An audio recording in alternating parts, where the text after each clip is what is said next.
Hey guys, welcome to the workshop. Today's video, I wanted to explain to you how to cut an angle using one of the carpenter's speed squares, so stick around.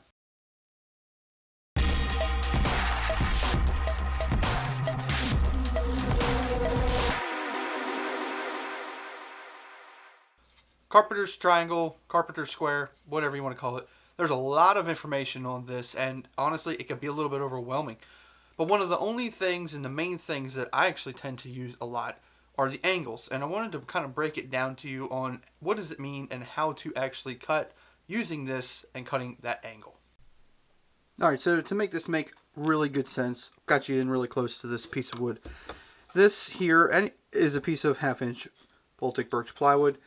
And everything with the angles is going to be relative to the 90 degrees. So I'm going to mark way over here first a 90-degree angle. That is 90 degrees to this edge. So if you're going to want to cut, say, 95 degrees, or depending on how you're looking at it, 85, because you're going to be plus or minus 5 degrees of that, keep your center point, and every triangle, carpenter square, is going to have a little divot here. If it doesn't, it's where this meets. This is your 90 degree. So over here, you'll see 5, 15, 25. You're going to want to pivot off of this corner till you're lined up to the 5 right here. And what that's going to do is going to be able to allow you to score a line. And that gives you a 5-degree off, either to the left or to the right, depending on how you're looking at it, either 95 or 85, depending on which side you want to look at it. But here's the thing. Say you're wanting to make a 90 degree. There's your 90 degree.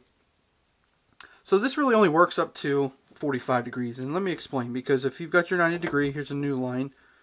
And you turn this all the way to the 45. As so. And we make our line.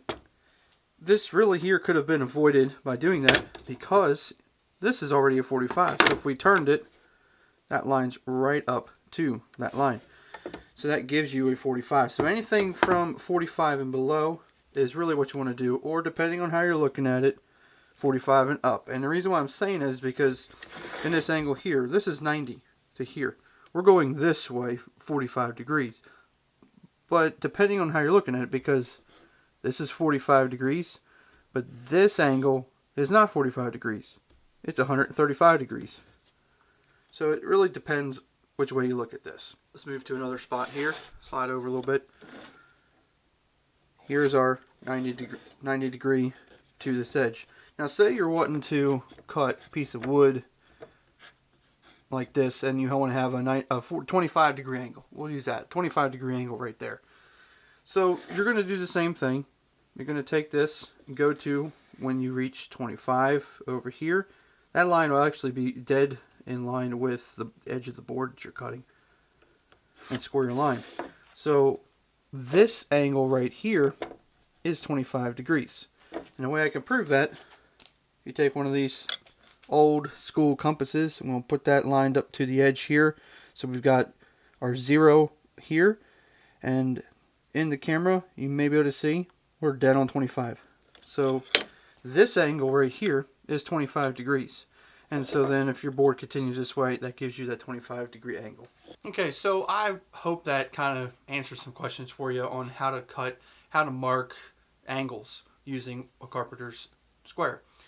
There are many other things that this thing does. And I always like to explain things in the way that I'm thinking it and the way that I talk. I don't really get into using a lot of big fancy words that kind of can trip you up and confuse you. So I hope that made sense to you and that it saves you a lot of effort and time trying to figure out how to do that. Now, a miter saw definitely takes all of that out of the equation. You could just use the miter saw. But if you're going to use a circular saw and using this as a guide, that's going to come in handy when you're on a job site trying to cut something, or if you're trying to cut an angle outside or around your home or somewhere where you don't have access to a table saw, or maybe the only tool you have is a circular saw. And to show you how to use that as a guide, I actually already have a video on that. It's going to be linked here at the end of the video and also down in the description. So if you want to go check that out, you can. It's really informative. It's actually a little bit old. It's back probably about 4 or 5 years ago. But guys, thank you for watching this video. I hope this quick tip helps you out. If it did, leave a thumbs up and drop a comment down below. Thanks for watching. I'll see you next time.